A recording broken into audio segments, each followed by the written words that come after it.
English. Everyone, welcome to the Rooster Teeth podcast. This week brought to you by I'm Gus. I'm Gavin. I'm Blaine. Ah, Bernie. And I'm Gus. Are you? My mic fell down and Blaine started choking. I'm good. Are you sick? No. I just had a bunch of water before we started. Good. Did you breathe? Yeah, well, we were in such a rush, and I was running in, and I thought you guys had Why started were you in a already. rush? You guys were just yelling 5 seconds ago. Don't act like we were in a rush. You were like, no, we're good. Well, I mean, you're late already, so I mean, why bother rushing more? Yeah, we're fine. Were you late? No, I was like 20 minutes early. But then he left. We were about to go, and he Yeah, left. I had to pee, and then I had to drink water to replenish the pee that I just peed. Is that the way it works? That's the way it works. Yeah, isn't it? That's how science How works. much water do you drink a day? Are you Ideally, you don't pee. You reach equilibrium. I think I do like 3 of these at least a day. 3 of those, and those are like what? Like a liter? Pee orange 32 slime ounces, once every 2 days. Just that when the orange gel comes out, you know you're doing fine.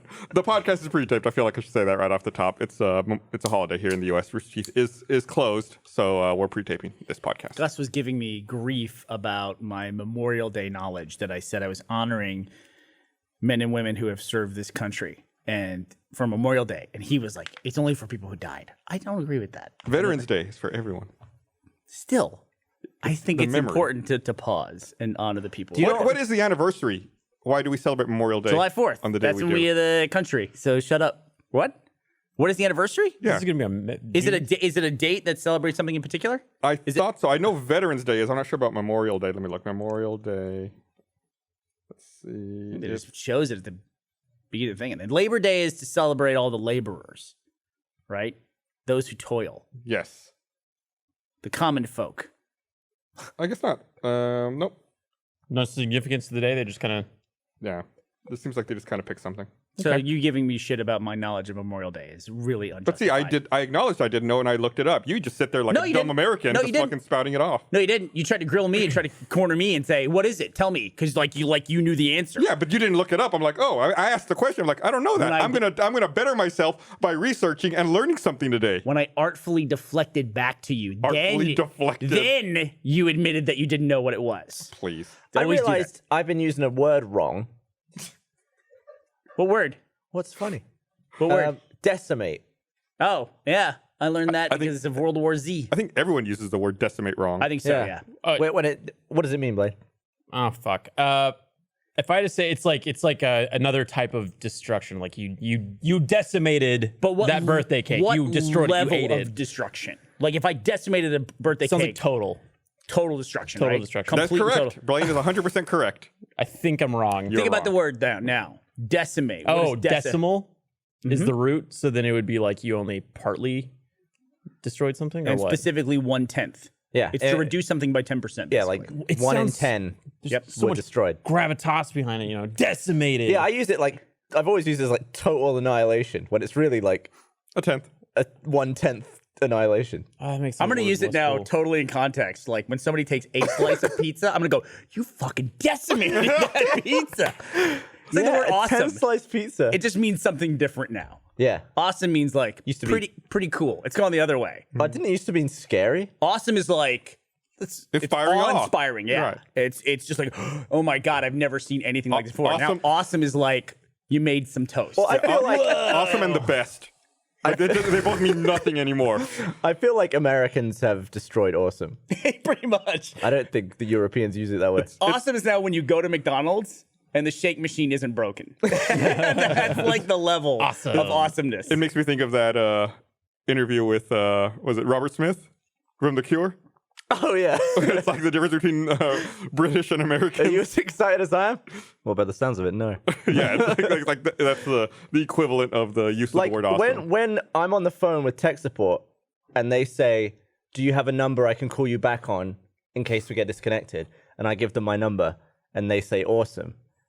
That might be the worst use case of awesome ever. Oh, you have a phone number. Awesome.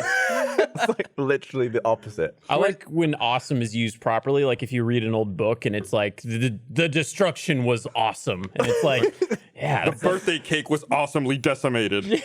Well, the best is interesting because what if you were only allowed to use that once in your life? When would you use it? Or you had to keep track of. every time you said something was the best, it's like, is this better than that? And like, And you have to demote your other one. every as you grow and as you experience things in life, you may find something better that becomes your new the best. It's like a slot in your inventory that is occupied, but you can only have one slot. Right. So what would be your awesome then? What would you describe as awesome in your life? If you say Meg Turney, I'm going to punch you. You have to come back to me on that one. Okay, all right. Never I mind. did see some what I would consider awesome footage. Have you seen Our Planet? No, I haven't. The show. Yeah, not the one that you're on now. Yeah. It's really flat.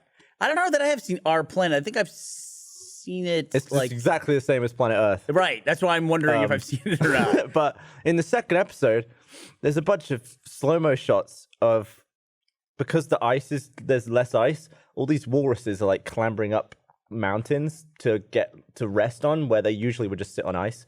And there's too many of them on there.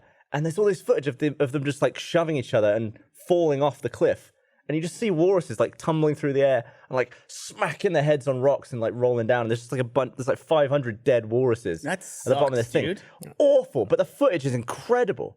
Like it's like the fact that we filmed that, it's unbelievable. The fact that we caused that. is Literally caused unbelievable. it, yeah.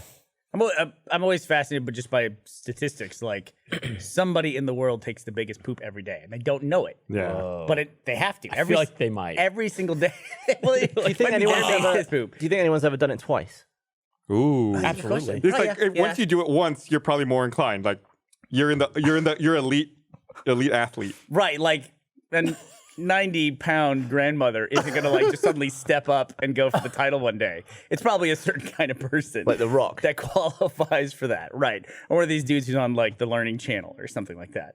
But I always wonder too, is like, what have we missed? All the amazing stuff we've caught now on camera, and ever since everyone's had these camera phones in their pockets, we've gotten even more amazing stuff. There's so much stuff that we've just missed and that nobody would believe. Like maybe somebody even saw it, but they're like, yeah, no, you wouldn't believe it. Like I saw an eagle drop a fish and then another eagle swept down and picked it up or something like Well, it's that. like that moment where the alligators are fighting, trying to eat a hippo, and then the lions. What was it? They try to eat a water buffalo. Yeah. And then the lions show up, and then the water buffalo come back. Yeah, it's just They call it I think they call it the Battle of the Serengeti. It was awesome. Yeah. It was great. That how often does that happen? That must happen every week. Yeah. That was What unbelievable. fighting on two fronts. Not on camera.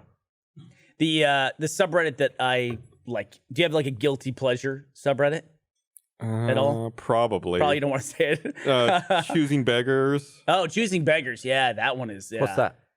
It's People who ask for stuff, but then they're very entitled about it. entitled about it. Like one of my favorites was there was a Facebook post that a woman I think wanted to ride somewhere at a certain time, and they had to have a SUV or a pickup to take her.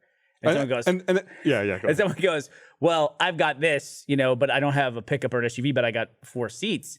But she didn't say what it's for. And she goes, not good enough, need an SUV. Next. And then like other people are being very kind to her, and she's going just next.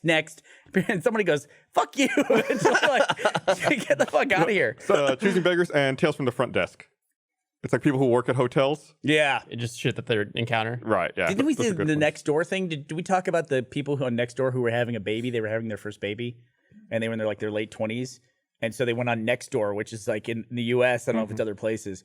It's this like It's like a community. it's like a regional Facebook, Right. basically Yeah, for your forums. neighborhood. So you put in your zip code and you get your neighborhood, and they kind of just have cornered that market on that.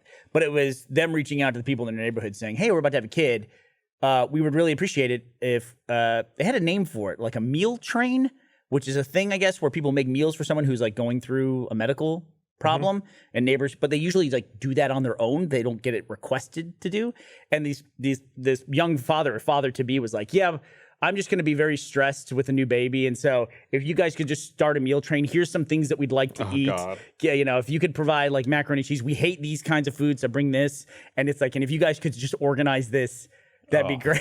It was just, What was the response to that? well, the response actually, honestly, on the next door stuff was actually okay, because the only people who responded, probably because it's regional and you can meet And the you people, see your names. Yeah. It's like, I know who that fucker is. they were positive, like, I can do this, and maybe even had a response of like, I don't really like buffalo chicken or something like that. But once it got viral, then of course everybody fucking piled on and was just like, had a lot to say about this dude.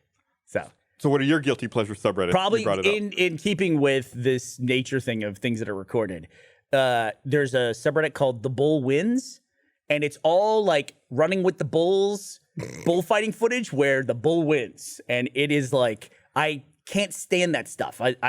If you live in a country where they have bullfighting and it's important to your culture, good on you, but I think that's just horrible. Yeah. Gervais always tweets pictures of like a bull with its horn right up someone's asshole. Dude, there's one photo where I've seen that one. the bull put his horn through the bottom of the guy's jaw like and in it Hot comes out of his Fuzz. mouth. God damn. Yeah, like Timothy Dalton. The Model Village. I just looked up the bull wins, and the top post right now is titled "Violent Goring, Many Deaths, Humans and Horses." Some of them get to like not safe for life stuff. Like some And of it them, says like you have to NSFL. be. If you see NSFL, maybe stay away watching from that. people I can't die. do that shit. Yeah, I But can't. it's usually a dude who's like standing there in a crowd of people and he's like king of the world because there's this bull and he's facing off and like all these people are cheering and then the bull or a bull bull comes wins. from behind him and fucking just clocks him. It And he's decimates out. him. He's out like a light. He's out like a light. What is the reason that's still done? It's just traditions. Yeah. Like, keep going. Tradition, yeah. I mean, Ooh, this is Christmas. I'm sorry, I watched that. yeah, there's some of them on there. Don't watch the not fit for Oh, life. guys, you just like That was visibly no good. like Yeah. that was not pulled good. in. So good. Yeah, it's like that the subreddit that's now long gone. To watch people die. Oh yeah. So I'm really glad they got rid of that, honestly, because Yeah. you can't really filter who's watching it. Who needs their fill of that? I don't know. I don't need to see that. I don't know. I feel like, well, no, that's painting him in a bad light. I feel like people that would work in a line of work in which they see that kind of stuff would be okay to see it. Like, I feel like my brother-in-law's a firefighter. He sees fucked up shit all the time. He always has the craziest stories. And I feel like he could view that and be like, oh, yeah. Oh, that sucks. You know? Yeah. Yeah. Just a more objective view on it. Yeah. Is anybody else watching Chernobyl? Oh, my God. It's so HBO? fucking good, dude. Kind of. I want to say so though, it's kind good. of like an offshoot of the Darwin Awards. Like people seem to like those Darwin Awards. It's really somebody dying in a tragic way. Yeah. But everyone's like, well, they did something stupid, so they deserve it. That's kind of like an extension of that. It's on Not the Safe same for Life or spectrum. Chernobyl? No, I will let you guys talk about Chernobyl now. I just wanted to have that last thought on watching. Yeah, I that. feel like what they just aired the third episode last night, and I feel like a lot of people I know are not watching it. By the for some time that this reason. episode airs, then the fourth fourth episode episode will be coming out soon. Right. But yeah, it's fucking great, and they introduced this character. I don't know if he's gonna come back. That miner guy. Oh Just yeah, fantastic. yeah, he was great. It's It's scary. Like I when the Chernobyl accident happened, I was a little kid, so I vaguely remember hearing about it on the news, but it's like you don't really understand. Didn't they massively underreport it at first, though? Yes, Like they, and were, they- they were finding traces of radioactivity just around Europe. And Right, then they that's- were like, oh, by the way, this major thing happened. That's how they discovered it. Is I guess like a nuclear reactor in Sweden started picking up radioactivity in the air, and based on wind patterns and everything, they figured out it had to be coming from the Soviet Union. So that's how they tried to really contain the news at first. Where is it? And Ukraine? it was it was in the Ukraine, and at first, it's just like a colossal mismanagement watching it happen when it goes down. Like when the accident first happens, they bring out their devices to measure how much radiation's in the air, but the devices they have only go up, whatever the scale they use is, it only goes up to 3.6, and so they're saying, oh, it's 3.6 on the meter. that's And like an X-ray. It's fine. Right, they're like, oh, that's just like getting a chest X-ray. It's not a big deal. And then they're like, oh, but the good meter is in the safe. We need to go open the safe and get it. And they get the good meter out, and it's like, oh, it's actually 10,000. Or no, it melted the needle in that one. We have to get another. It burned out the first one. Yeah. They have to get another one. I remember when Call of Duty Modern Warfare came out. I guess it was Call of Duty 4. And they had that Chernobyl mission where you're like fighting in the ruins or whatever like that. And I got super interested. And I haven't read about Chernobyl since. And I really want to go and read about it and see like the death toll and all that stuff. But I'm also interested in the way that they're presenting the information in the show, that I'm just like, I'm staying away from it until afterwards, because that show is just so fucking good. And I forgot about like that crash thing that happens. I don't want to give any spoilers away. It's so scary and to watch scientists being ignored, and just having the people, Bureaucracy. right, just- a bureaucratic system just overriding and making decisions, and the scientists being like, why did you decide this? Is it just like an arbitrary number you came up with? It is But so isn't that what's fucking happening now with global Right, warming? yeah. so It's the kind It's an timely. allegory. Yeah. Yeah, It's just like, for some reason, when you mentioned global warming, you considered making a political statement. It's like, it's nothing to do with politics. right. It's just science. So I Science. I think it's a really good time for this Chernobyl miniseries to be coming out, because it's like we're kind of doing the same thing again right now. Yeah. It does seem like that's a defense now for things. It's like if you don't like it, just make it seem like it's a political thing. Like, people trying to be healthy, just say, oh, health is a, if you work in the sugar industry, be like, oh, that's a political thing. People trying to be healthy. They're just trying to make you live a certain way. Yeah, there was that thing that jobs. They always go back to jobs for everything. Was it AOC got kind of, people started making fun of her when she said that, What is AOC? Alejandra Ocasio-Cortez. Oh, okay. That she's got an acronym? Is that do people call her AOC? Right. Where have you been? I know her, but I didn't know this AOC thing. You know her by her full name? Yeah. Fair play. She started pushing initiatives to have clean water for people everywhere, and then she gets attacked like, oh, this is some liberal initiative, and then her response is, why is this a politicized thing? Because she's liberal. Right. It's like, isn't that just like a basic human? That's not like an elitist thing. It's like, we should have clean water for our children. Isn't that just at a most basic level? Do you not want clean water for everyone? Yeah, we're kind of fucked up, man. Yeah. We're just kind of fucked up. It's bizarre. Did you see that Bill Nye video where he's like, safety goggles on, and he does like this whole thing where he sets the planet on fire? Yeah. Yeah. It was Bill Nye cussing about how we're really dumb now, and it was really funny because his delivery is amazing, and you're just so used to Bill Nye being like, hey, he's the science guy. I watched him as a kid. The tough part for me about those kinds of things is that everyone gets painted, and it has been going all the way back to the 80s, and then even Al Gore when he did The Inconvenient Truth. It's like they get painted as alarmists, and you should have a certain degree of skepticism for things that are hard to measure. But then it's like there's this tipping point of which, most people believe in it, but there's these holdouts that really block progress or block the ability to remedy or work on something. And then when we get to the point where we can't solve the problem, those people are just kind of gone. They're just like, oh, I was wrong. It's like it's like Brexit. Yeah. It's kind of the same thing where it's like, we're going to do all this. It's going to work. Oh, it's not working. Who's accountable? Oh. Bye. Yeah. Yeah. Or it's like any kind of progress of any kind. There's always people that block it. I always think about today when, people are yelling and screaming about stuff. And I always think back to the photos of the civil rights movement in the 50s in the U.S. or middle of the century. Yeah. And I always think about the people who are, there's black people sitting at the counter where they're not allowed to sit. And there's people that are right behind them, like screaming. Pouring milkshakes on their head. Yeah, that kind of stuff. And it's like how ignorant of like the possibilities of history that person has to be in order to be in that moment. And they're like frozen in that moment forever, but you don't know who they are. You know what I mean? And if, today they'd be like, everything's fine. But it's like, these are the people that block us and hold us back from things. Right. Can't really equate racism to climate change in particular, but goddamn, it's just like, sometimes you just got to like, at some point go, okay, the evidence is overwhelming. Mm-hmm. I just feel so sick of having the whole planet steered by people who are going to be like 70-year-old plus making these decisions. It's like, you're not going to be around.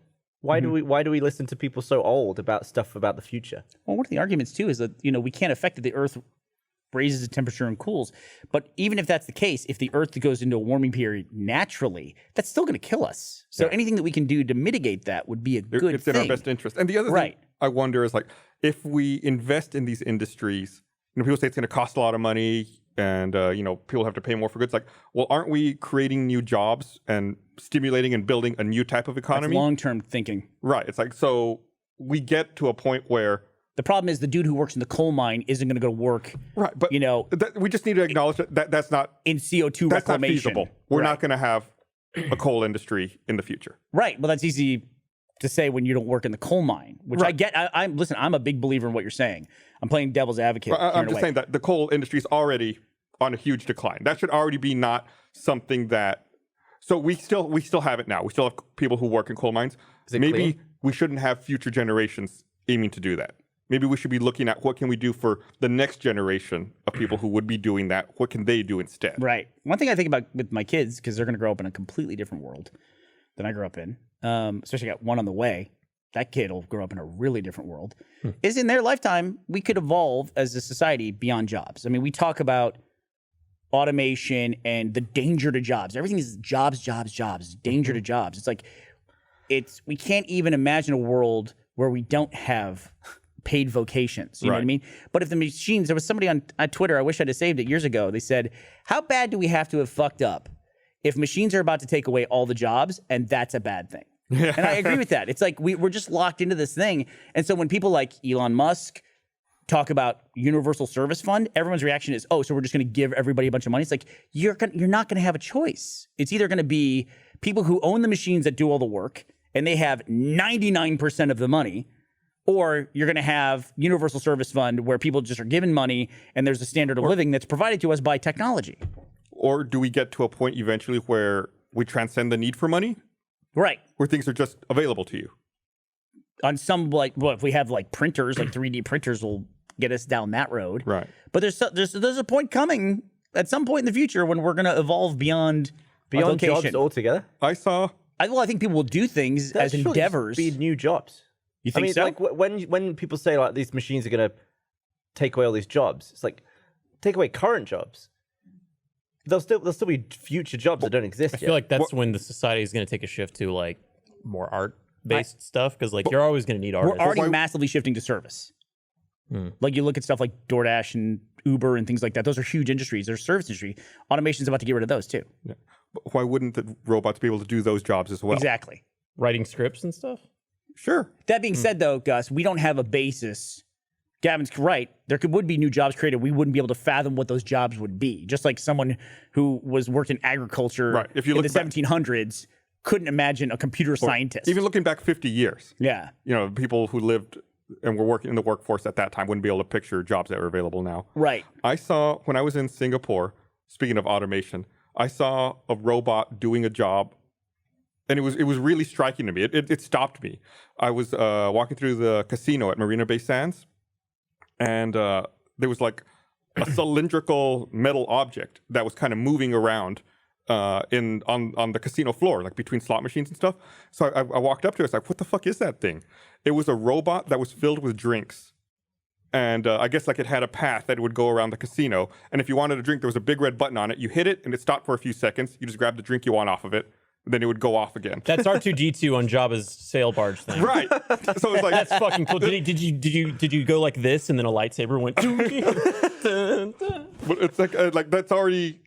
I've already seen like that was the job. Like somebody theoretically would have been the like, waiter. a waiter or a Yeah. waitress like coming around, cocktail waitress giving drinks to people at a casino floor. But it's like, oh no, there's a robot doing that now. And it doesn't have to take your order and go back. It's already carrying all the drinks. It's carrying way more drinks than a human can carry at once. How big That is this place is fucking crazy. thing? What the robot? Yeah, the robot. It was probably just almost as tall as me and maybe 2.5 feet in diameter. Oh, so it's or a 3 feet. walking refrigerator is what you're saying. But it wasn't like you opened a door. It just had drinks on the I'll outside. try of to it? find a photo That of sounds it. amazing. Would it like make a custom drink or? No, all the drinks I think were made probably in the back, put on it, and then it was sent out. Right. I remember I was in a hotel. I think it was Yotel in New York or something like a while Hate that ago. hotel. And Stupid, That's it. shitty, small hotel. whoa, that cool. looks like a Star Wars It really thing. does. So those buttons on top of those That are the was to buttons you stop hit. it. The one I saw had red buttons. I guess it's the same thing. That means though. it was in kill mode. That's incredible.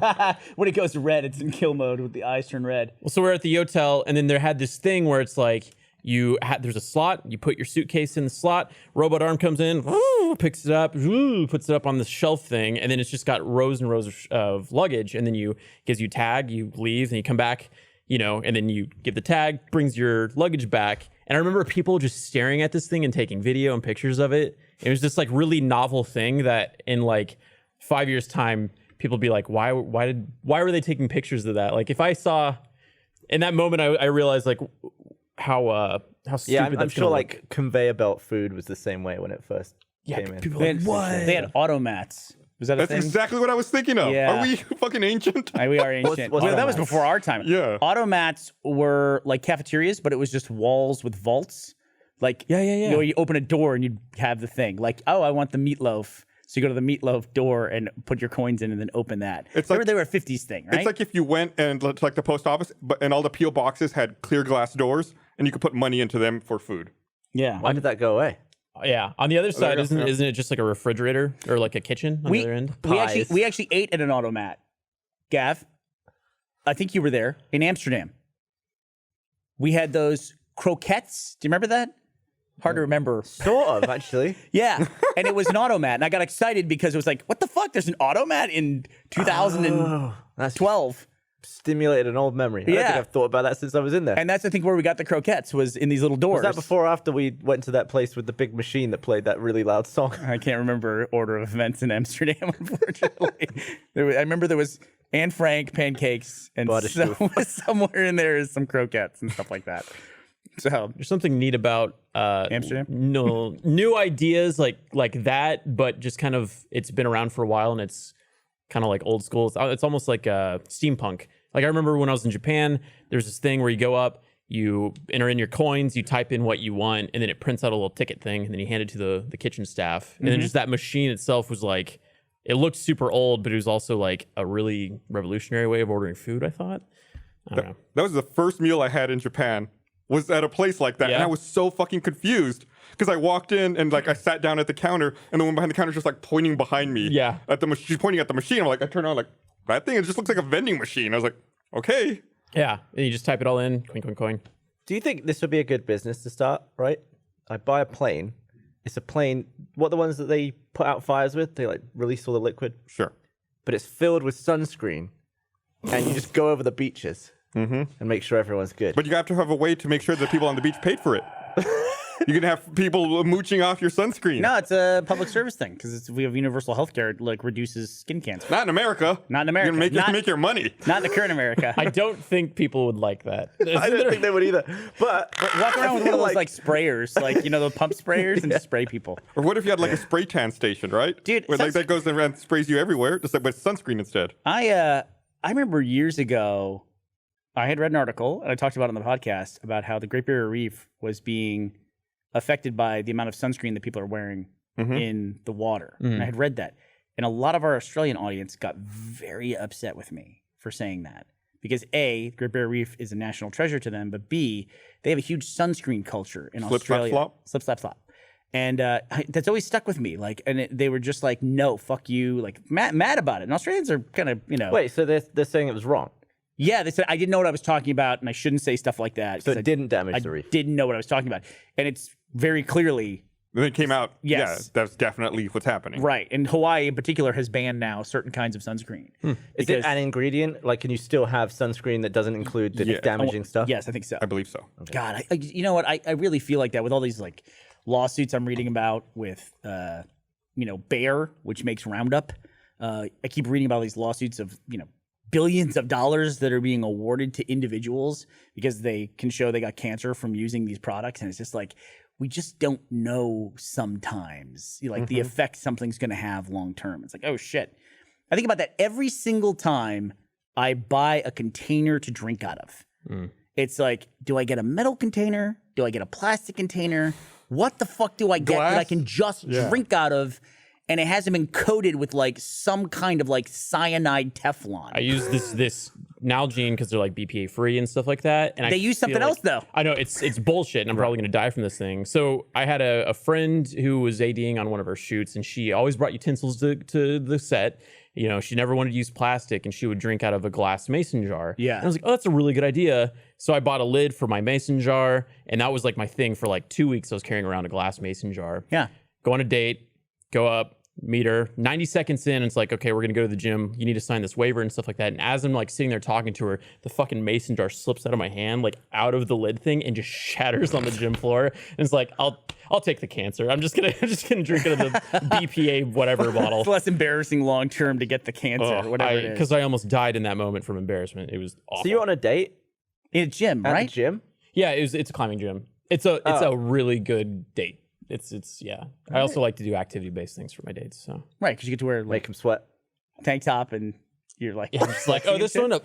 Yeah, no big deal. I'm coming down. Hey, you want to go out this weekend? I got to move an anvil. Let me read this thing over here. And remind everyone, this episode of the Rooster Teeth podcast is brought to you by. So we hadn't talked about this. This came out like a couple of weeks ago now, but Disney outlined their timeline for the next 3 Star Wars films and the next 3 Avatar films. Really bad timing on that. Why do you say that? Everybody's very divided on the Game of Thrones season finale and just like the end of the last season and stuff like that. So, and that's the Benioff and whatever the other Weiss or Weiss, yeah, Weiss and guys that are going to be doing that. I mean, I think that's kind of dumb. Yeah. Did people not love the first All 7 7 seasons or seasons? everything else that was produced from it? Same boat completely. I'm devil's very advocate, excited about it. The argument there is they had source material from which to work. For the first 3 seasons. Well, a lot of people are saying 7 and 8 they didn't like. I mean, the theory is that they're going to be doing Old Republic for their trilogy. So if that's the case, then they still have source material to work off Do of. they just hate having free time? It's a good I think question. they just love money. It's also that's the other thing too. How It's much like do you need? they've made a ton of money. How from much Game do of you Thrones. damn need? They're going to be busy, decades from this. I mean, they're artists. The so- outrage Like, over yes. Game of Thrones, really, from a business standpoint, the outrage meant absolutely nothing. The finale for Game of Thrones got 19.3 million viewers. 19.3 million. That is, in this day and age, to get somebody to watch a television show, almost 20 million people to watch a television show, is almost impossible. And that's a subscription right. service. That's not even just a network. Yeah. Like, you can't get... I wanted like to know what the numbers in the Big Bang finale were, because that's been the #1 show for fucking ever. That kind of went out like... Fucking cares. I didn't even know that ended. Hated Big Bang. Yeah, it's over. I think it ended on Sunday as well, didn't Yeah. it? And it was like people were surprised at what little fanfare this show got. But I don't know who watches that show. It's really weird. That's a weird show because every time we go into a meeting, 18 million watch Big Bang Theory. for the finale. Right. And that's just on CBS? CBS, Yeah. Which is free. That's a free channel. Yeah. You know, even if you pay for cable, you still have to pay extra to get HBO.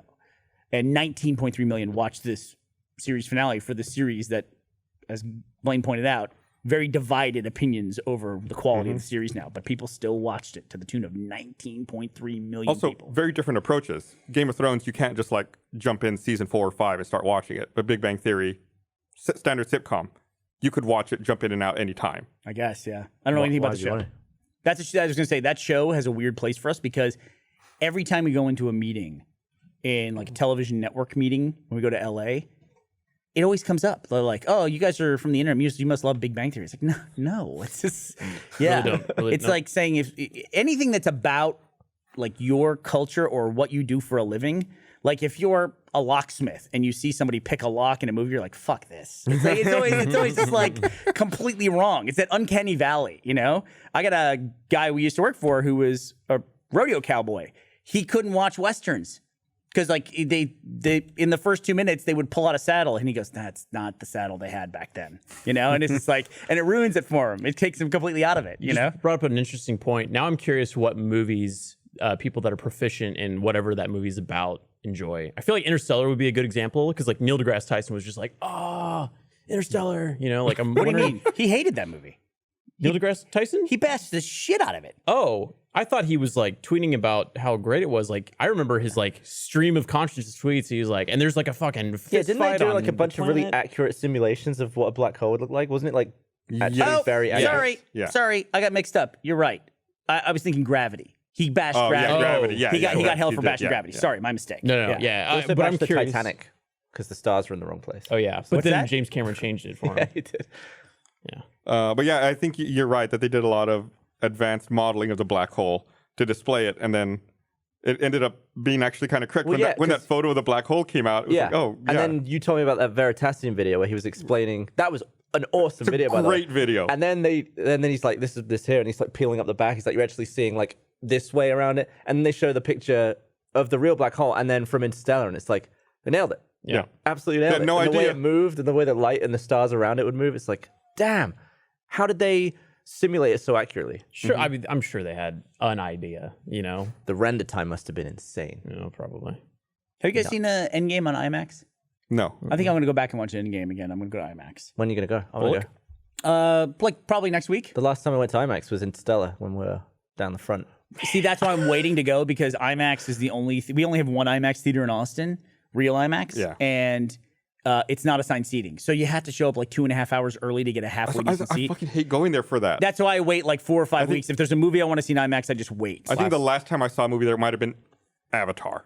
And not to make myself sound even older than I usually do, now you can do that. You can wait until the 5th week because it's not a physical print, so it doesn't degrade. Right. Like if you didn't go see a movie in the first few weeks, by the time you went to see it, it might have been spliced because the film broke or it would just degrade. Yeah, it's like it'd be fucked up. I like, oh yeah. They didn't get multiple copies.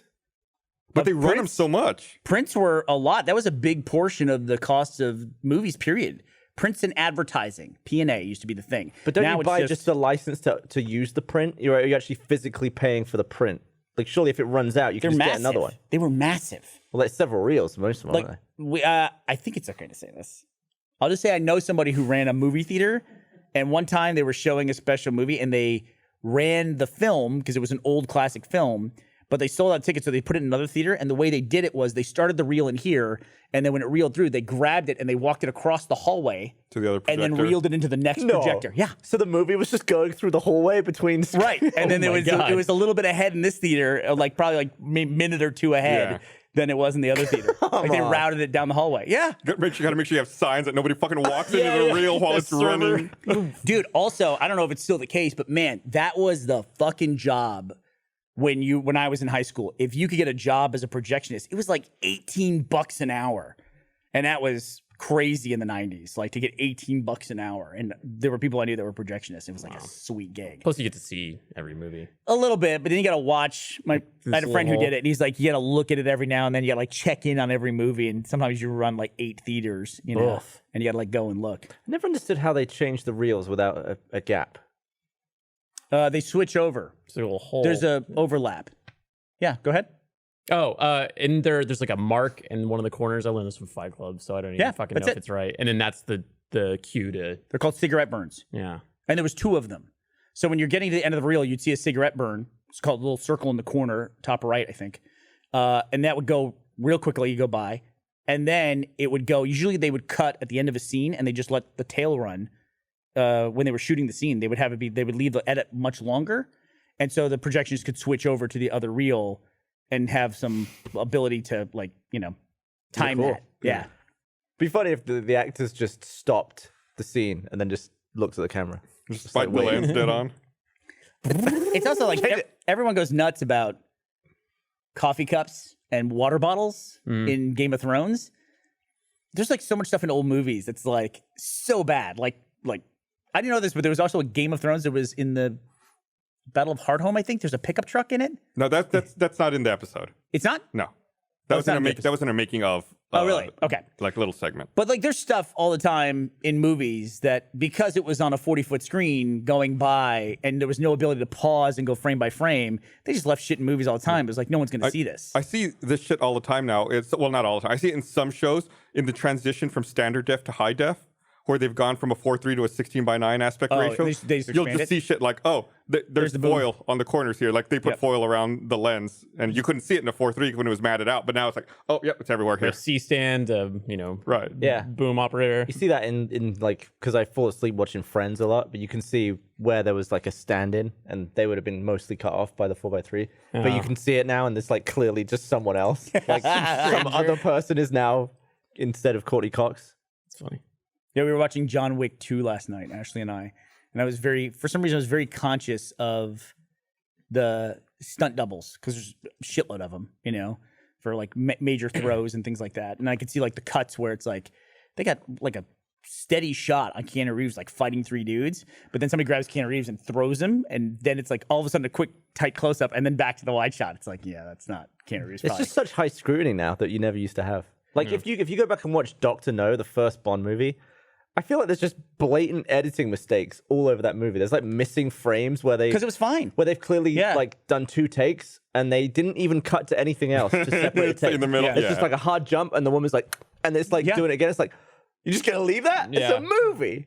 But they just did. Well, because you were in the movie theater. Honestly, like going back to the deterioration of prints, movies would be like that because they'd have to like the frames would get melted, so they just put them together. You were very used to seeing things jump around more, and probably more so back in the early days. And how else were you gonna watch it? You're gonna watch it once in the theater, and that was it. That was it. You weren't gonna watch it again on cable. You weren't gonna own it on home video. Like if you saw Game of Thrones, we all watched episode whatever, and then somebody came into work next day and go, "Did you see the coffee cup?" And you're like, "What coffee cup?" And it was in the scene with Daenerys with Jon when they were at the feast. There's a coffee cup there. And it's like, no, I didn't see that.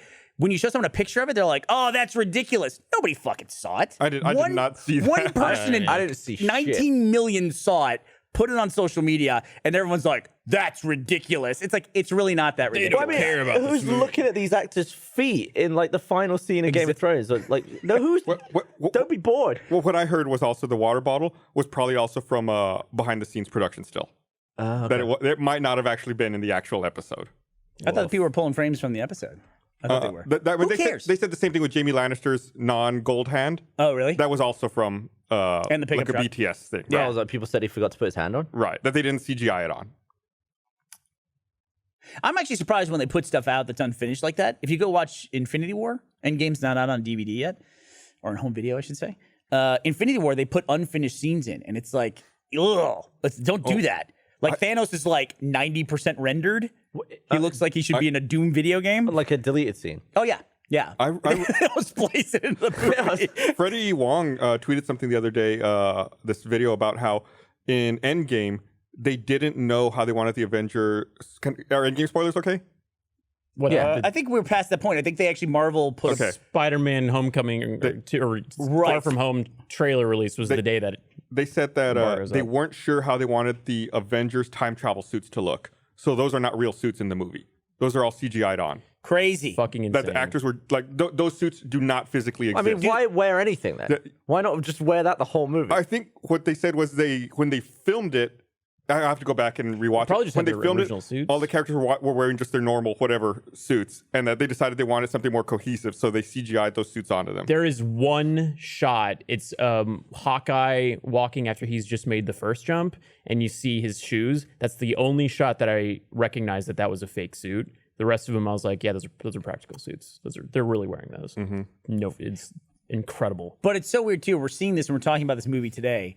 10 years from now, you'll watch that and go, how did we ever fall for this? Yeah. And I thought about that watching John Wick 2 last night, which John Wick is now, what 2 is? 3's coming out in the theater. But it's 2 or 3 years old, John Wick 2 at this point? Three's Yeah. already out. No, yeah, 3 Yeah. is already out. Which is why we were watching, because we would like to see it sometime this week if we can. Most of the gunshots in that are CG, and the Blood bullet hits splatter. and the blood and all that. And it's like, I'm kind of like, yeah, I can kind of see it now. Yeah. But in like 5 or 6 years, I'll be like, what the fuck? How did we watch this? It would be like Dr. No, like Cartoons. the actor was totally in a different position, Yeah. like the same kind of thing. yeah. It's like, we fell for that? So it's you can't watch things in the context in which they came out. I think it was in Expendables where they really started messing with like fake blood splatter and muzzle flashes and stuff like that. I'm sure there's other movies before that did it, but that Expendables is the one that's like the most egregious. I where it's, just like, love like the old stuff where they'd have like some dude with like a pressurized tube, like coming out of his Yeah. back of his Yeah. head. Did you ever see Sons of Anarchy? I no. watched a little bit of it. I watched a few seasons. They have some of the shittiest blood effects Really? I've ever seen in any media. So bad. Like the wrong color sometimes, like not affected at all by the light of the scene. Mental. It's crazy. Watch the Hulk in Endgame versus the Hulk in the Incredible Hulk at the beginning of the MCU, because it was Iron Man and then the Edward Norton Incredible Hulk, which was the second movie in the MCU. Fucking night and day, dude. Night Second and day. chronologically or when it came out? Did it come out It's when it before? came out, I believe. Yeah, because then after that it was Yeah. Incredible Hulk did not Thor? kick off the MCU. I think it was Thor after that. yeah, and then Captain America. Yeah, and the Ang Lee ones are not counted as that. Right. Boy, that Ang Lee one was dog shit. I remember wearing. I had Eric Bana. Yeah, which I like Eric Bana. Yeah. That probably sunk his career for a few years. But like, I remember I was wearing a Hulk shirt to that movie, and like, I was at that age where like any movie was great because I was just a kid and I had no like taste, and I was just like, yeah, this is fine. And I remember leaving that theater and being like, that was dog shit, and just want to like rip off my shirt because it's so fucking I'm terrible. glad to hear you say that, because you're a Star Wars fan, and like there was all this hate for the prequels, and I'm not a fan of the prequels, but I appreciate that like kids going into it, they love it. Like, I Andy loved Blatchard, all those movies. people who grew up watching it, it's like they got to see the Star Wars universe through kids' eyes, you know? Yeah. And we were the same way. Honestly, I was so jaded that I've never liked Return of the Jedi because I fucking hated the Ewoks. Yeah. I've never to me, no offense, because it's a beloved franchise for you.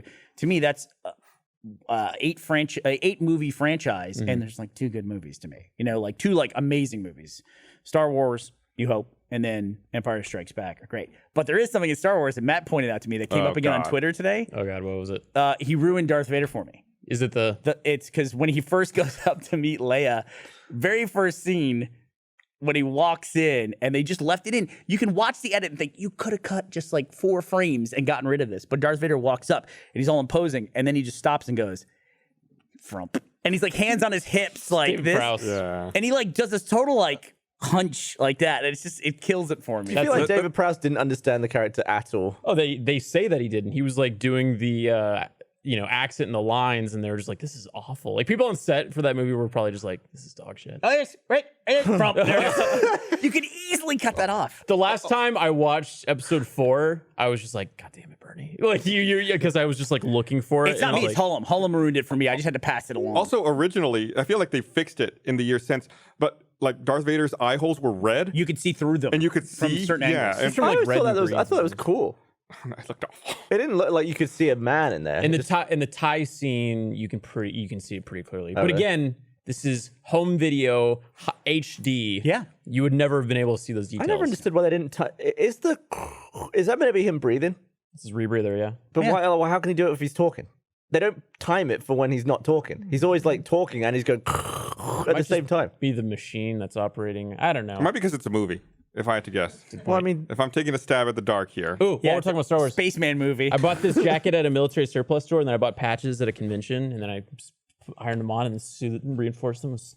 nice. pretty proud of Good it. job. How'd you reinforce me? Like, did you get out the needle and It thread? was just, Iron girders. Here we go. Not an excuse Oh to my take it off. god. needle point. You did that? That craftsmanship. Show the camera. impressed. Show the camera. I'm impressed. The one with the red light, dude. Oh, that one. How long have you been doing this? Yeah, look at that. Wow, Blaine. Wow.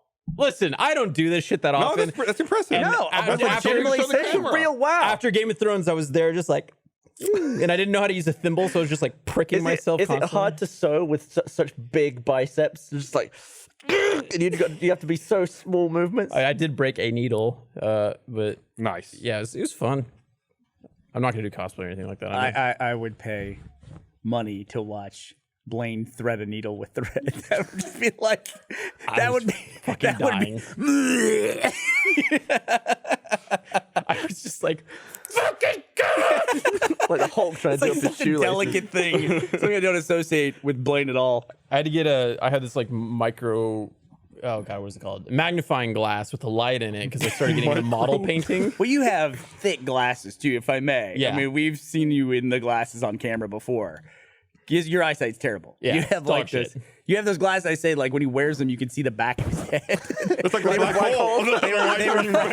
He's got like fourth dimension glasses. But Blaine's white tank top does make me think about this. Could anybody else play Wolverine or Iron Man in the future at this point, do you think? I mean, we're gonna have to reach that point. You think so? Someone's gonna do it. The multiverse. Someone else will come in and play? You don't think Hugh Jackman will come in and play? I doubt it, and it's got to be, in my opinion, I feel like it's got to be a no name. The Batman casting is just like further proof because actors are going to bring all these pre-existing emotions, and people are going to freak out about them. I'm I'm gonna That's throw all the out. time. I'm fine throw out, with Robert Pattinson. not a no name, but person who's not well known in acting circles should be considered for the role of Wolverine. Jeremy Dooley. Yeah, Yeah, Jeremy squat. Dooley is he's got the same build and stature of Wolverine from the comics, and I think you got to go more faithful to the comics, you know, because I think Jackman's like 6'2", and Yeah. what the fuck with that guy, dude? a monster. It is crazy though. It does show how hard it is to obtain the ideal male form because it took like Jackman 10 years. Like you look at the first Wolverine, It was took in that multiple hallway. movies. Yeah. It took a long time Yeah. for him to get to that level of like, what's the one where he's in the hotel room and he Days of just Future looks, Past. he looks fucking ridiculous. I think dude. he said he dehydrates himself right before he films. He's totally those vascular, so you Chugs can wine. see every goddamn vein in his body. And then as soon as they're calling cut, he's just like, and they're like, get him an IV. You know, like the dude's just on the brink of death because he's just so, Yeah. no water, like zero water in for his like body. a day or two, right? Oh yeah, he just Like I said. well, when we don't were, have to oh pee. shit, look at the difference. Whoo. Yeah, he pisses slime. I hate to say it, I'm probably more jacked than original Wolverine, but I don't think I can ever get it. Why do you hate to say it? Because it makes me sound like a Well, douchebag. Blaine, look at all that water you're drinking. There's your problem. Don't drink that. You'll look like a Wolverine. Sorry. Blaine, you are easily put that back up again. You are easily more in shape than the original Wolverine. Easily. Yeah, but that's that on the right. That's like Whoa. I don't know how. I don't know how. I mean, look at the bicep vein. Like, I have that, but I don't have it going up my fucking shoulder into my neck and then down my forearm. Like, holy shit. Do they punch that stuff up, do you think, with CG? Is that like a thing they do? I mean, they did for like 300. Oh, did they? Yeah, I lot of that always changed. assumed that could they also kind of put on- punched him up a little bit in Guardians, too. Like, there's only the one shot where Chris Pratt is shirtless, but he's fucking... I mean, a You lot know of on it's lighting. Instagram, if you modify structure on the photo, it kind of like beefs up all the edges. I wonder if they do stuff like that. I don't know about that. Wait, what does structure do? I've always mistaken that for sharpen. It's kind of similar to sharpen, but it kind of like like if you have bad skin, it like extra brings that out. I don't know what it actually does. Yeah. It's like a But it, like, contrast, it sounds like. all like slight differences in tone, I think it like makes the difference bigger Okay. from what I can see. How long you been working out, Gav? It's 1 year. Working on this Red Bull for a bit. Who do you think has been to the gym less in their life? You, Gus, or you, Gavin? Well, how can you go less than none? You've never been. To a gym? Yeah. No. Really? Well, I went to places that had gyms, but I would do other stuff there. Like run on the treadmill or do that stair machine? No. Like play tennis or something. Oh, I got you. Okay. I think I'm in the same boat. but really? not tennis. Yeah. Like never like, you ever bench pressed? No. Really? Bench pressed? You ever bench pressed? Like a bar? Or dumbbells? No. Huh. It's fascinating. What about push up? You have to have done push ups. Well, like in school, like when you Right. do like So you did physical push-ups. education and stuff. Yeah, I've done stuff that doesn't involve equipment. Yeah. Interesting. Bicep curl? Like just like I picked up an Xbox controller. I got some chicken wings. really just never. That's interesting. That's fascinating to me. Okay. How do you think you achieve this peak male body? Is it by doing what did you call them? Rep curls? It's not. Here, let me read this thing. Listen up. RTX Austin 2019 will be here sooner than you think. I better start working out. Will you be there? Weekend passes are available right now at rtxaustin.com. We can't wait to see all your beautiful faces July 5th to 7th at the Austin Convention Center for the greatest animation, gaming, and comedy event in Oh, the the animation world. festival's so dope this year. Yeah, it's great. There's a lot of really cool things to look forward to. We'll all be there. We got stuff planned. We got a lot of stuff planned. If you're a first member, we got a really cool first night going on. First night's always a fun thing. So make sure you head over to rtxevent.com right now. Pick up your weekend passes for you and your friends. You can use promo code RTPOD15 for 15% off weekend badges. That code is just for listeners to this podcast. So use it. Come and see us. Come hang out with us. And the greatest community on the planet, July 5th to 7th here in Austin at RTX Austin. You can see this podcast on the spot, always open, off topic live. We have guests like Troy Baker and Nolan North from Retro Replay, Jessica Negri, Phil DeFranco, more.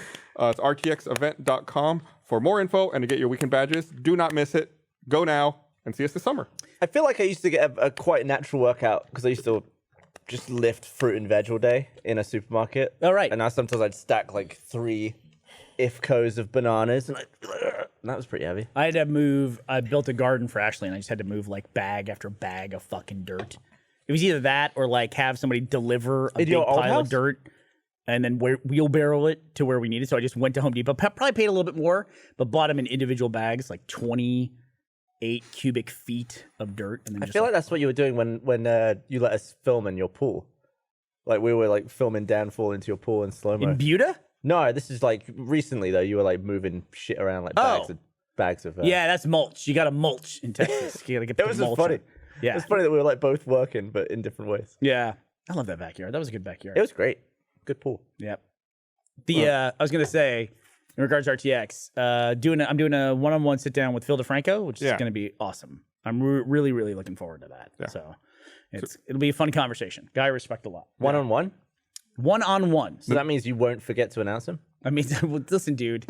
We don't have to bring that up every time. I'm sure that will come up during this thing as well. I'm sure it will. It was really funny. Damn it. It was Damn so it. funny. I fucked up at VidCon and forgot to introduce Phil at a thing. And It was just like, MDB. everyone thought it was a bit, and I was so mortified that I couldn't play it off. Like I was just We were all like sat around the table ready to play MDB, and then Bernie's like, "All right, the rules of MDB," and we were just all looking at each other like, but nobody said anything. "No, Nobody we said didn't anything. know if you were doing a bit. Right. We don't want to ruin the bit." And then eventually we were all just like, "What about Phil?" And then you're idiot. I'm an idiot. Oh, I'm such an idiot. I hope we pull. I hope there's footage of that and we pull it for use of that one-on-one. As part of so Phil's it intro. really is embarrassing. It is just like I don't Birdie's think, I red don't in the think he face right now. He handled it very well. I had a thing that I thought was, oh, dude, I normally don't use the word cringe because I associate it with myself, like if something is embarrassing, because I always find embarrassment to be the easiest emotion to recall. Like if I got really embarrassed by something and I think about the moment, I can feel the same embarrassment. Yeah. It's the most vivid feeling, yeah. Right. It's like and nostalgia. other but probably because it's like the most invented in your own head. Yeah. Embarrassment is like not a real emotion. Like monkeys don't get embarrassed, right? But they can be happy or they can be sad. I think they can. Can they be embarrassed? I mean, there's Isn't that a one societal thing. where the chimp like monkeys starts get like beating his chest and then he like falls over and then he like runs away and hides behind his mom. Oh, really? So yeah, that is the cutest shit ever. But there was something that came up that I was just like, I very rarely use the word cringe in regards to anybody else because I hate that. I hate that like that cringe criticism that people use because it became like this default for a while. It seems like now the default criticism is rushed. So I keep hearing rushed. Oh, it's too rushed. And it's just like, what the fuck does that mean? It's just like, it's like just this general catch-all that people use for when they don't like a piece of content. But I had this thing in association with the people who are all saying rushed. The guy that created the petition to remake Game of Thrones season 8. Oh, God. And now 800,000 people have signed up for it. Totally irrelevant because 19.5 million people or whatever watched the finale. Right. But that's the kind of thing that the press reports on, like, oh, 800,000 people have signed this petition. And then everyone who's associated with the show has to read these fucking headlines about this petition. How many that of them voted? Exactly. Do you- Utterly meaningless. Do you Has wanna no know impact. It's just the people name of the grasping. campaign? Yes. Remake Game of Thrones season 8 with competent writers. Wow. Like what a fuck you. So Damn. he posted, there's a subreddit called Free Folk, which is like the alternative subreddit for both Game of Thrones and A Song of Ice and Fire. And the Free Folk are the people who I guess have hated the show all along, or I'm not sure what it is. There's all different groups that hate the show for different reasons. But this guy was on there saying, I'm starting to feel bad. That was his thing. It's like, I can read you the post. I can paraphrase it here, but he was like, I'm starting to feel bad. And I mean, he essentially- couldn't write it. Is he saying that he would write it better? Well, he was saying that like now cast members are starting to come out and say that they're very upset about the petition. It's very disrespectful to a group of artists that worked on this thing that people enjoyed for a decade, and it's horrible. It's like, and I feel bad.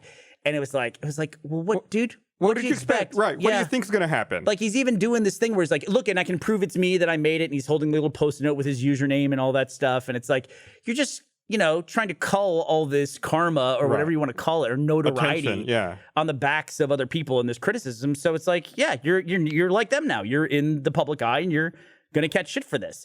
And then he made this post. It was only like 2 down too, where somebody was saying, no, man, don't worry about it. He goes, and this is really completely self-unaware. This guy wrote, oh, don't worry, man. Anytime you do something big, there's going to be criticism. Just shrug it off. It's like, dude, you guys, this is literally what it is. circle. I got to read this guy's post. Hold on a second. God. I got to read this post. I saved it. So amazing. let me see if I can post it up. I'll just read you directly what he wrote hilarious. in response to that. And I was just like, oh, hold on. It's saved. Here we go. I'll be there in 2 seconds. How you doing, Gus? I'm good. Did you report anybody to the IRS for selling tacos? I got something to talk. While he looks that up, I don't know if you guys care. You'rethemannowdog.com. Yeah, went away. YTMD. It's gone. It expired? No. I think what they said, they had a posting on their website that said they suffered a catastrophic failure and it's gone. So like they said, if you want to see it, to go to archive.org. Dude, Well, why didn't they just rebuild it from that?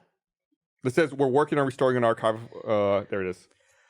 I'm doing maintenance and update. You're So the man now, dog. that Yeah. was like my high school sense of humor. it was like one was of the created by YTMD. like one of the Pre-memes. first memes I can think of. Yeah, It was usually just like an image and a looping Right. sound, that's like how I like mosaiced all over the screen, or a GIF. found out about like Jean-Claude Van Damme. They always did like awesome Jean-Claude GIF video So it's things. sad to see that it's gone. Anyway, Yeah. that's just a quick thing. You got it? Yeah. Okay. I'll read you, just like paraphrase his post. I tried explaining, I'm feeling bad. I'm the author of the petition. Here's proof from a few days ago, linked to something. I've been keeping up with a number of the articles about this petition. The people of our free folk have been great. Most of the comments in the petition have been supportive of me, but lately I have seen more and more articles about the actors or other writers. Stephen King, for example, he's calling out myself and the signers in a very negative light. Oh, no. He goes on to say, I obviously love the characters and several of the actors. It's not about that. I tried explaining to them in an update that I didn't blame the cast or the film crew or the other hands that worked on the show, just the writers. But so he might have updated the title to call out the writer specifically. That might have been an update. But so few of these people seem to have seen my update. The journalists do what they do best and cherry pick the most controversial parts, and that's all the cast. That's all the cast sees. And then this was the part that really drove me nuts. This is like 3 or 4 comments down at this point. Guy wrote, there's always going to be people who criticize. Just know that we, the free folks, support you. It's like completely unaware that that's what they're saying. He responds, thank you. I'm 30 years old, and this is going to sound super childish, but I wouldn't want these people, meaning the cast members, to refuse my friendship were it offered due to this petition. It's like, it's like what level of, that's like delusional a little bit, right? It's just like, first of all, one thing you got to accept if you're going to fall into the criticism path is it's very easy on social media to anonymously criticize things. But you got to be very measured about that, because once you go down that path, you are cutting yourself off from stuff. Like there's been people who were going to come and be a guest on the show and it's like, I can't be on that show because I openly talk negatively about something they worked on before. I just be an asshole sitting there. One thing you should be aware of, it doesn't matter who you focus on. If you criticize, especially in a huge, like really ostentatious way like this petition is, if you criticize something that people worked on for a decade, they're gonna fucking despise you. They really are. They really are. And you like do this pylon thing, and especially if you're the focus of it and you're the person who started the pylon, they're gonna hate you, and you gotta fucking own it, and that's it. And don't feel sad about it or that you lost a friendship. He's not gonna be able to go get coffee with Emilia Clarke anymore. Oh my God. It's really sad. Anyway. What is that? Is that icky? What is that? Just that whole mindset. It's a bit icky. It's a little icky. It's just some like entitlement. It's just it's delusions of grandeur, right? It's like, but I get it on some way because, dude, you made a thing and 750,000 people signed up for it. It's almost 1.5 million now. Is it really? Yeah. Okay, so it's like 1.5 million people. That's fucking nuts, dude. And if somebody has 1.4 currently, I don't know anything about this person. What do they want? My watch begins. Season 8 remade, dude. They're very clear about it. They actually want them to all go back to work and reshoot it? Like, No, what do they really just want to make the point. Has there ever been a time where people are like, you know what, you guys are right, we've done it. Oh, Sonic. I guess like we're only now just like kind of like allowing that behavior with that kind of thing. Here's the thing, though. Yeah, that was. I think I know where you're going to go with this. Do you think that the people who were very upset about the original Sonic look are now going to be like, oh, thank God they fixed it, I'm going to go see the movie and be happy now? No.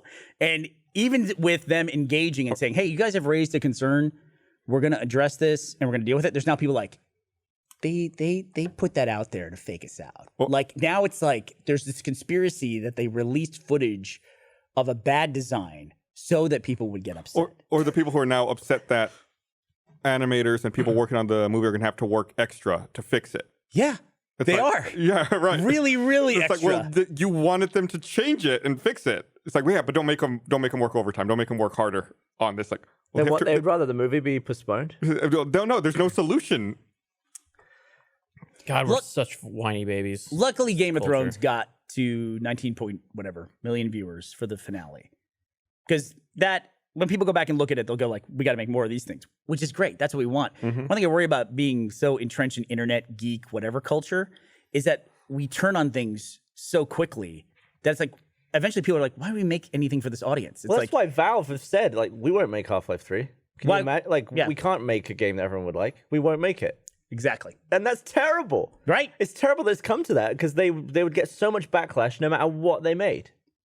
Yeah. Look at George Lucas. He's like, okay, here you go, Disney. Or even the Star Wars stuff. Like they canceled a lot of the other solo projects, not Han Solo, but the standalone projects, and they kind of delayed some of these other movies. And I mean, you're right. Why would they continue making stuff for people just to actively hate it? I've always said if you look back in time and you were a historian and you just looked at like comments and things, you would assume Star Wars was one of the most hated movie franchises in history, and you'd wonder why the fuck they keep making these movies. Everybody hated every single one of these fucking movies. Is your favorite Star Wars moment in a main Star Wars movie? Yeah. I don't really. I think of anything outside of it. I think the Vader scene in Rogue One is the best moment in Star Wars. It's great. The hallway scene's pretty good.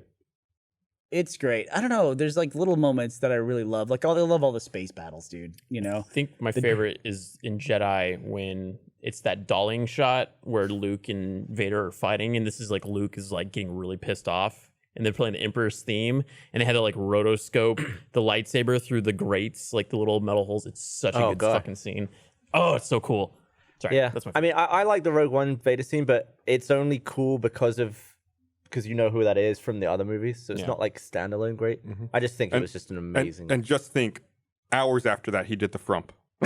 yeah, Like he could catch up to later later that morning. Doesn't ruin the movie. Doesn't ruin the movie. And he's like, I'm so upset you made me do this. Do we know Hey, what? dude, I want to be friends with David Prowse. I don't think you do. What time was it when in that scene?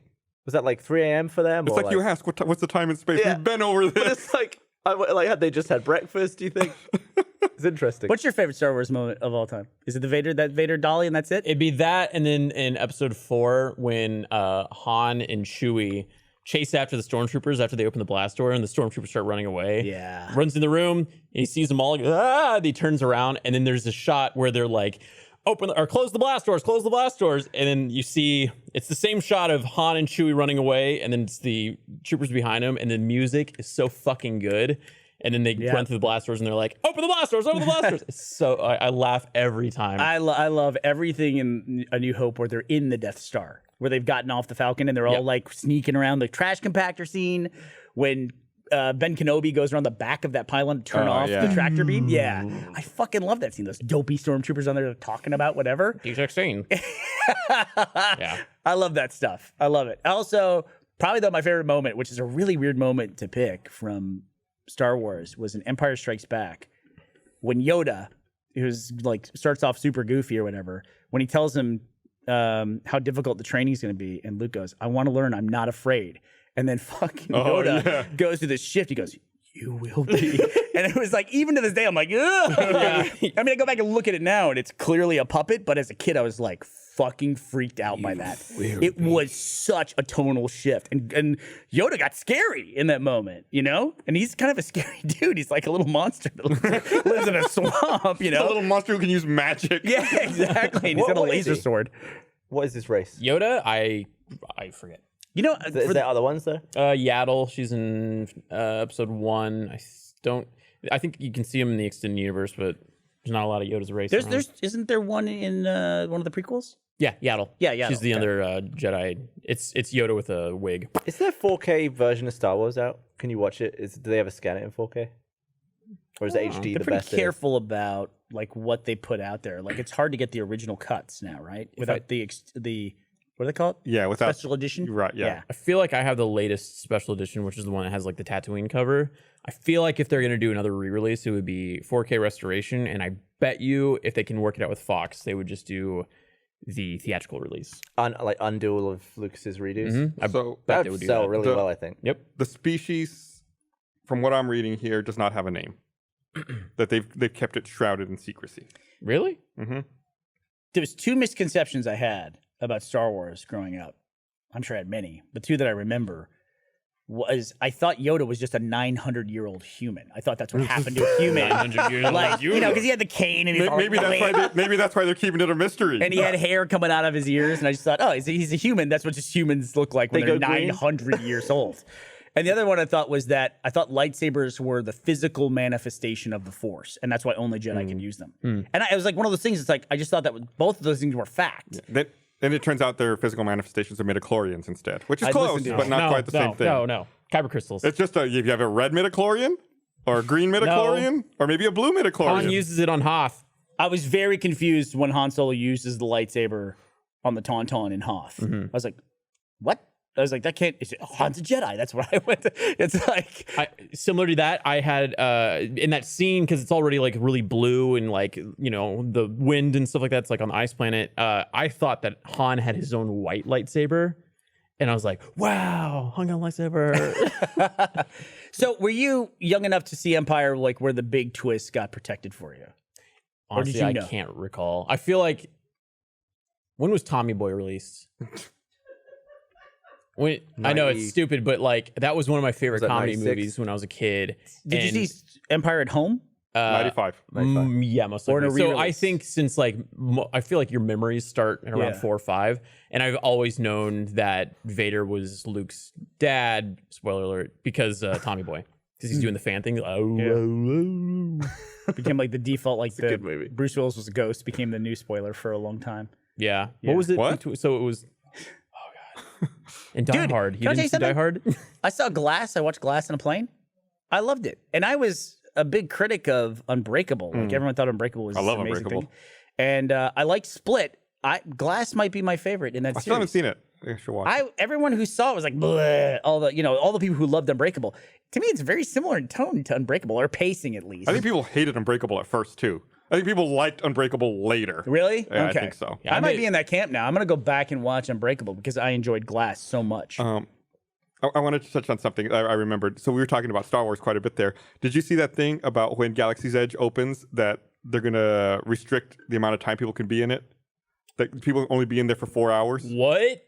Yeah. Man, I'm so excited to go to that park. The more I hear about it, the less excited I'm getting. They said they're going to have stormtroopers. Like everyone's going to get a wristband that shows like what time you went in. You get 4 hours, and they'll have stormtroopers patrolling, checking wristbands. And once your 4 hours are up, you got to leave. That's actually kind of cool. If they were going to do it away, that's Do it in okay. I character. totally flipped on that. But I do hate that. but people will hang out to get kicked out by the stormtroopers. Fuck yeah, I will. They're gonna take up all that time. I was really excited to go, and then they did this thing where they're like, "Yeah, not the whole park is going to be released." So then I'm just like, "Well, I'm going to wait until like 2020 to go to, so that they have all the rides open." Oh, when is it opening? I don't even know. I mean, I think it's either open or opening in June or something like that. The LA one is. It's the end of the month, the end of May. Okay, so that's opening. So like next week. Right. Yeah. But they have a ride or two that are not going to be open. And then the Disney World one is going to open, and then they're going to open the ride in LA, and then they're going to open the other ride in the Disney World location in Orlando. Yeah. So they're like kind of like spacing it the out. Orlando one opens at the end of August.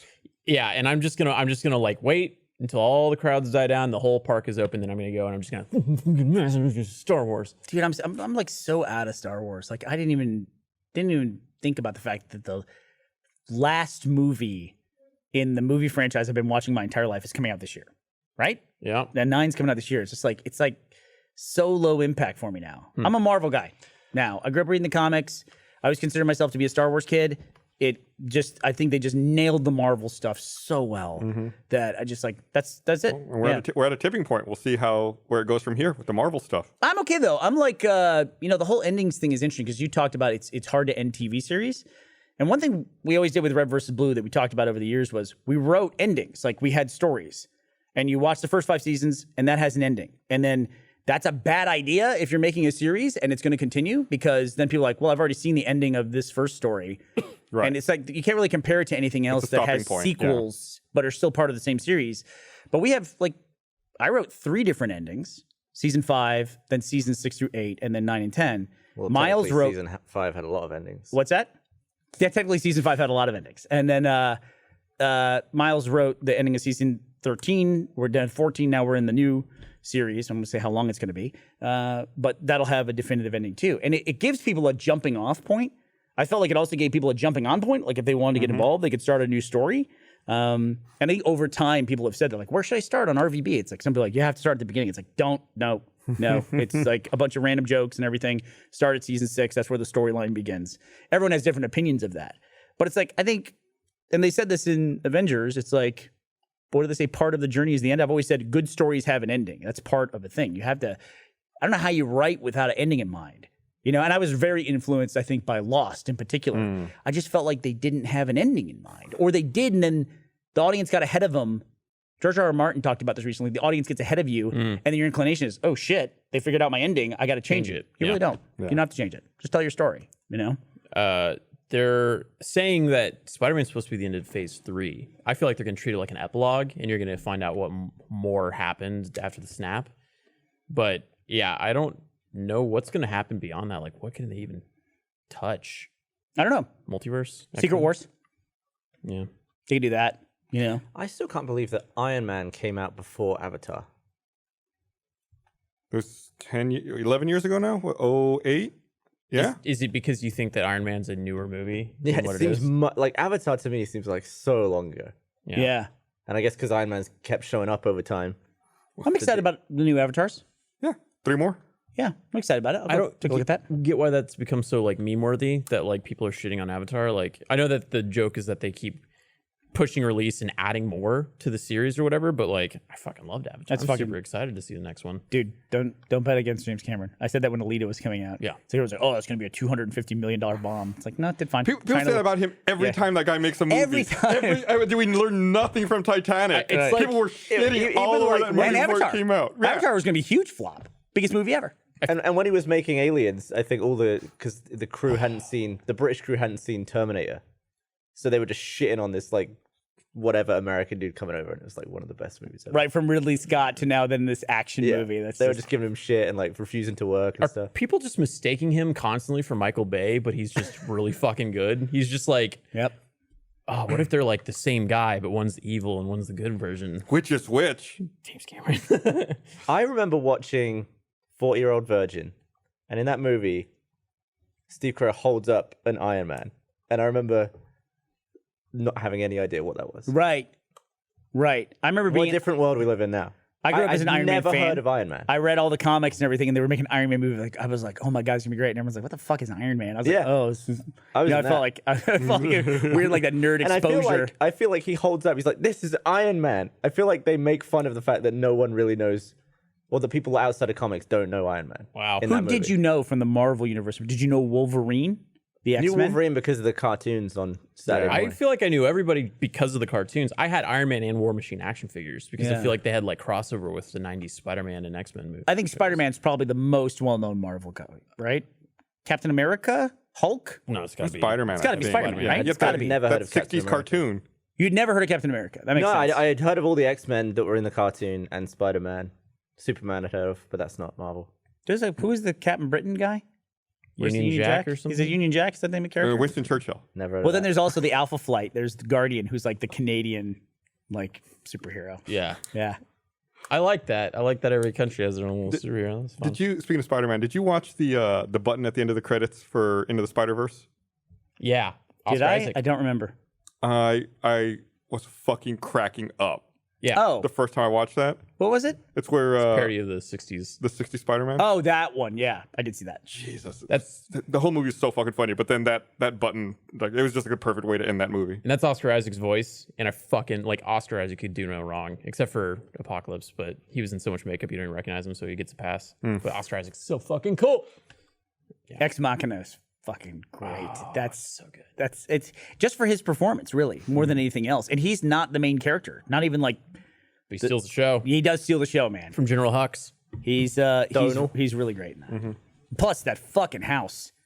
I want That house is awesome. cool, It's yeah. like built into the rocks. There's no way that'd be an architectural nightmare. I've told you the story about how I ruined Ex Machina at South by Southwest, right? For what? For the audience? I was in line and I had been seeing so many movies and I was up partying so much that I was just like wasn't in the right headspace. And I was about to see Turbo Kid, which is a dope fucking movie. And someone was like, "Hey, what have you seen so far?" I was like, this, and this. Oh man, I just saw Ex Machina last night. It is crazy. He's like, "Yeah, I saw it too." And I was like, "Can you believe that at the end that the thing happened?" And then I just hear like, "Oh, Yeah, it's tough. It's tough, like dude. all around me." And I was like, "What? Oh fuck!" And just ruined it. Going back to David Prowse, I know we've talked about this before, but I think it's in keeping with the spoiler conversation. David Prowse gave away the big reveal for Empire like a year and a half. It's printed in newspapers. He like just told a convention people, he's like, "Yeah, I got the script. You'll be very excited for this next installment of the series. It's when revealed my character Darth Vader is Luke Skywalker's father." And it's like printed, and it's How did just that not spread further? it just wasn't that world. So no That's internet. Like Yeah, you can look it up. I've seen scans of that. I'm actually amazed that more stuff doesn't leak. But then again, there were leaks for Game of Thrones for the last like 3 or 4 episodes where they were 100% right. Like people Or were even some of the episodes leaked was in season 6 or 5. Yeah. Where like the first half of the series was available online for pirates to download. Yeah. Ashley had the finale for Game of Thrones spoiled for her by Rooster Teeth comments. She was going through comments and she was deleting, but you can't not read them when you're deleting them like that. And it's just like, man, what's wrong with people? You know, doing that stuff. There's no point in that at all. I try to avoid all that shit. That's a true spoiler. The thing's not out, and there are people who go out Right. and like try to find people that don't know it and are going to tell them about it. I've just Seven been got avoiding ruined the for me. internet. 7 someone spoiled it, and just a random. It was like a fucking video about how to do something to your shoe or something, and then like it was just like top comment was Han Solo, blah blah blah, Kylo Ren. I was like, fuck. Yeah. Oh, I thought you meant 7, the movie with Brad I thought Pitt. you also meant 7. I was really confused. I know what's in the box now. I was really curious to see where that story went. Sorry, Star Wars 7. We've been talking about Star Wars so much. My brain's Yeah, always on Star Wars. the beginning of that story, I was like, how old was he? When I just 7 want Peter Hayes now to make a GIF from the end of 7 where Brad Pitt opens the box and Kylo Ren jumps out, stabs him quite suddenly. Yeah, that's confusing. How much longer do we have? I'm confused of when we started. About 10 minutes. Okay, great. 8 minutes, more or less. Hey, look, we're not going to stop and talk about Game of Thrones. Did you see that? Yeah, we're not. So World of Warcraft Classic's coming out. They have a release date for it. So it's World of Warcraft as it existed, like version 1.12 before Vanilla? Burning Crusade came I out. believe it's Vanilla called. WoW. And I believe beta testing's already started. So some people are already starting to get into betas to play it. And Blizzard... Do you do that? I hate to derail your Sometimes. story. I don't do that. Sometimes. It depends on the game. This one I probably would just because I've already played it. Like, I know what I'd be getting into. But Sea of Thieves has an insider program. The only reason I want to do it is if you pay an hour a week, they give you rewards. Like by the time you get to the 10th week, you get like badass sales and hull. Anyway. Well, Blizzard had Badass hole. to make an official post in the forums for World of Warcraft Classic telling people, they listed a bunch of things saying, these are not bugs. Stop reporting these. Oh, because it's just the way the game This was? is the way the game worked at the time. That's amazing. It's like, people, I think, and we talked about this at Game Time last week, that people might not remember what they're in for.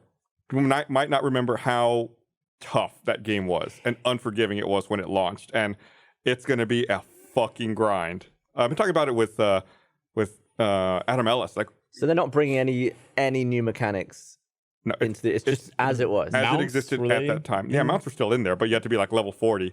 Chad's probably really excited about it. Yeah, I've been talking with both Chad and Chad's Adam like Ellis. hardcore vanilla WoW player. Like played, that was his whole life for a few years, was playing that game. Yeah, It's interesting because like there's that, and then like Halo Master Chief Collection's coming out back out. Dude. There's just something about like bringing back those nostalgic feels. Want to be It's a lot of clear? money in I don't know anything.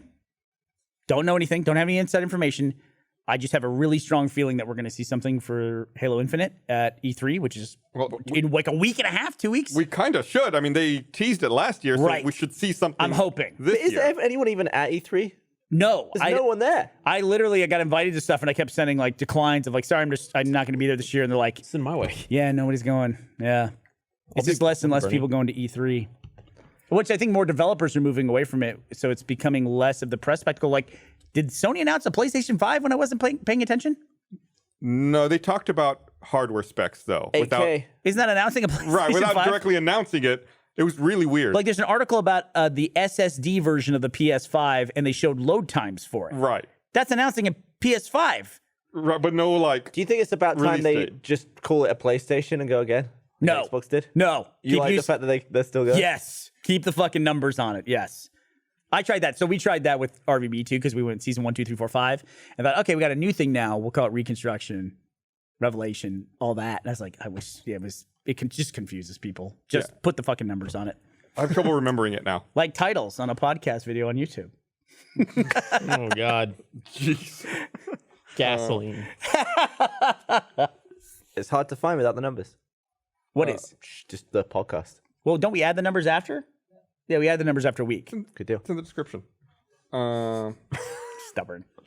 Whatever. There was another article I read that this man in China was arrested for giving dogs illegal names. What? Like cuss names or something? So Cuss names. I was curious. Cuss names. The reason I looked it up is, what's an illegal name? Cat. Hitler. Bush.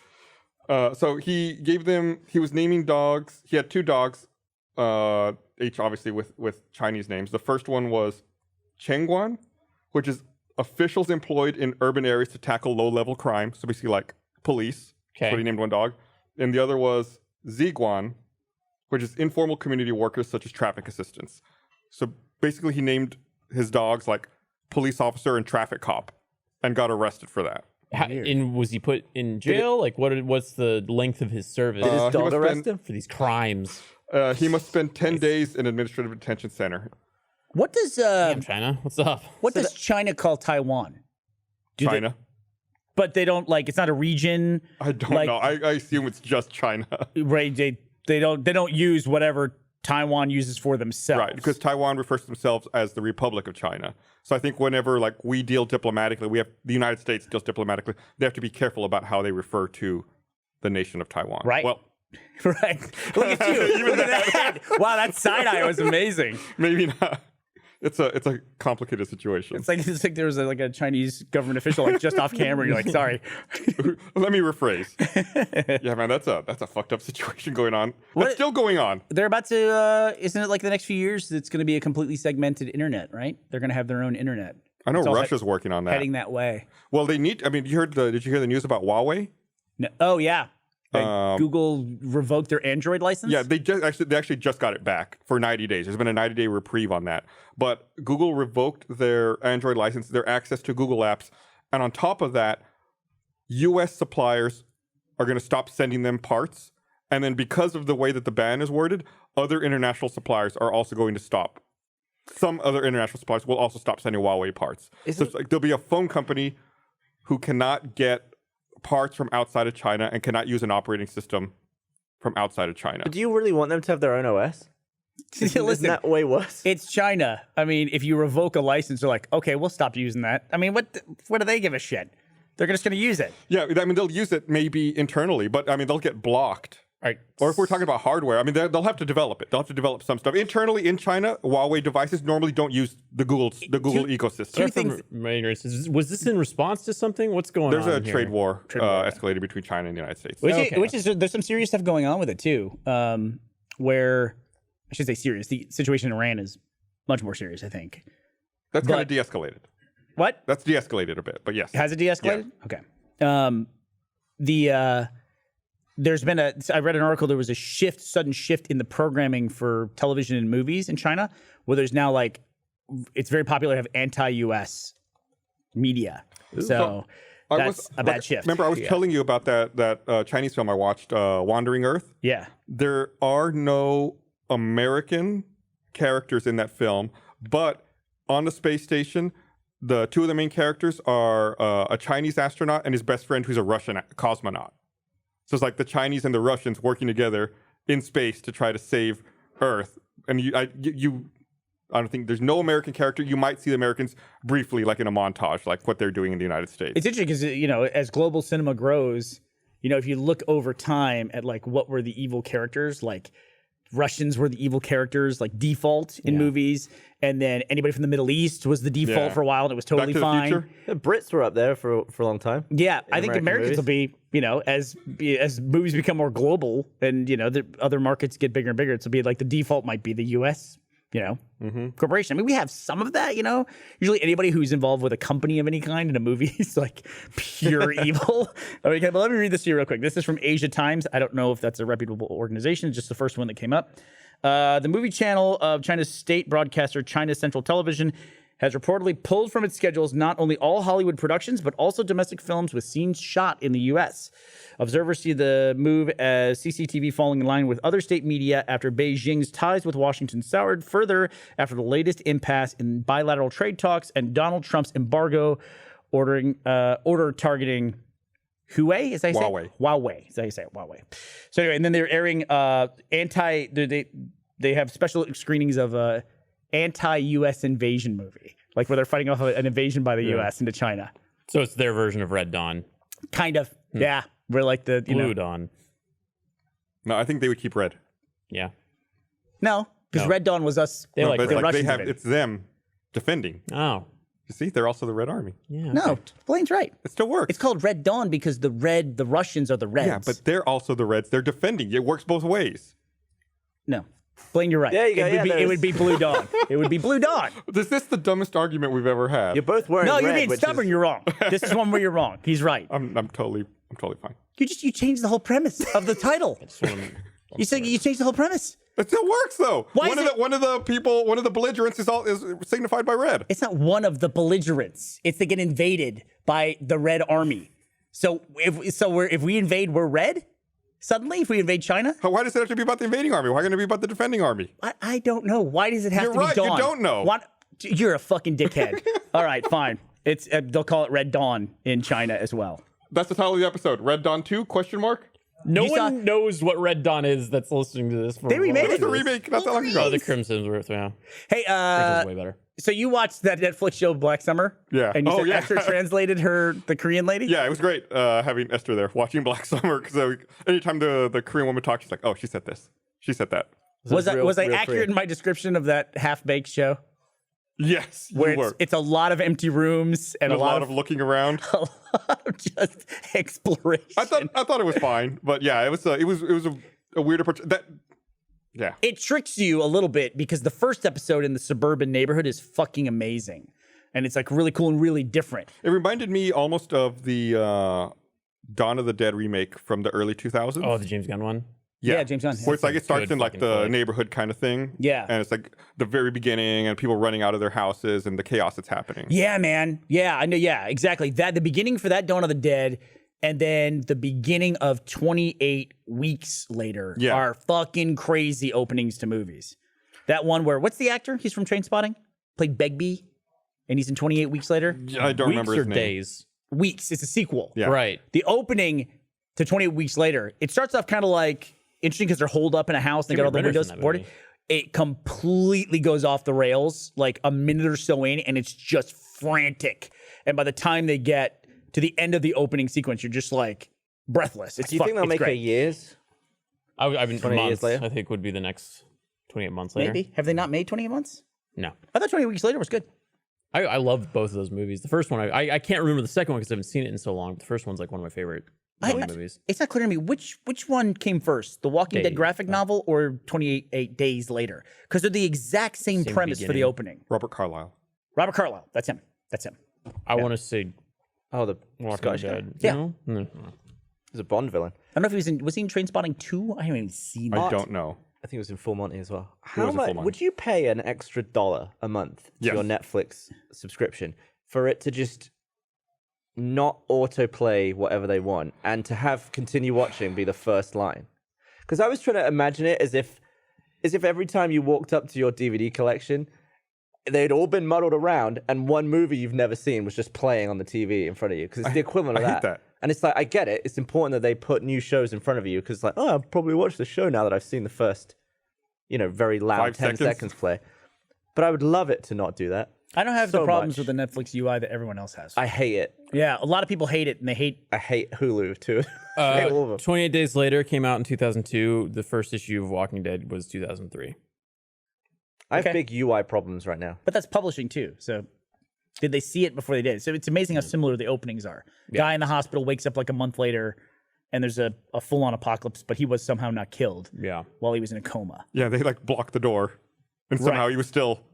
Hooked up to an IV yeah, and hooked- alive. They show. I think they show it in Walking Dead. They show like somebody blocking the door and then leaving. But I don't know if they show it in 20 Days Later. No, they He don't. just wakes He up. just wakes up. You know, his parents were there You see his dick.